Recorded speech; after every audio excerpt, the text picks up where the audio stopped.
तुम्हाला पण आवडते का आंबाड्याची भाजी? नक्की कमेंटमध्ये सांगा. आंबाड्याची भाजी कशी करायची ही तर सर्वांनाच माहीत आहे, पण भाजी करण्याची पद्धत मात्र सगळ्यांची वेगवेगळी असते. चला मग आंबाड्याची भाजी कशी करायची मी तुम्हाला माझ्या पद्धतीने दाखवणार आहे. त्यासाठी काय केलं, रात्री ज्वारी बारीक मिक्सरला बारीक करून घेतलं, म्हणजेच आपलं कण्या, शेंगदाणे आणि हरभरा डाळ सर्व काही रात्री मी पाण्यामध्ये भिजत ठेवलं आणि त्यानंतर सकाळी भाजी निवडून स्वच्छ धुवून घेतली आणि त्यानंतर पाण्यामध्ये 2-3 उकळ्या काढून भाजी चांगलं शिजवून घेतली आणि भाजी शिजल्यानंतर त्यामधलं पाणी काढून भाजी थंड होण्यासाठी ठेवून दिलं आणि भाजी थंड झाल्यानंतर परत त्यामधलं राहिलेलं पाणी मी चांगलं पिळून घेतलं, म्हणजे कसं भाजीतला जो आंबटपणा आहे तो निघून जाईल. मग नंतर पातेलीमध्ये तेल टाकलं.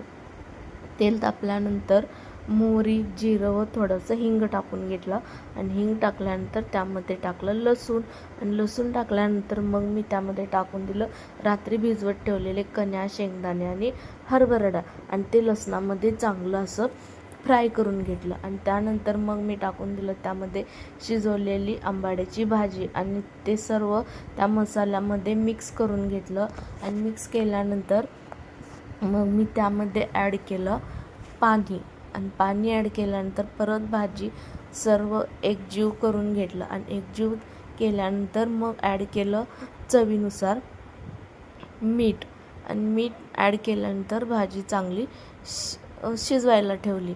ही भाजी फक्त भाकरीसोबतच नाही, आपण असंच सुद्धा चमच्याने सुद्धा खाऊ शकतो, एवढी छान भाजी लागते.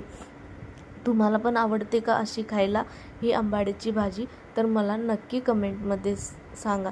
चला मग इथे माझी तयार झाली आंबाड्याची भाजी. तुम्हाला कशी वाटली माझी आंबाडीच्या भाजीची रेसिपी?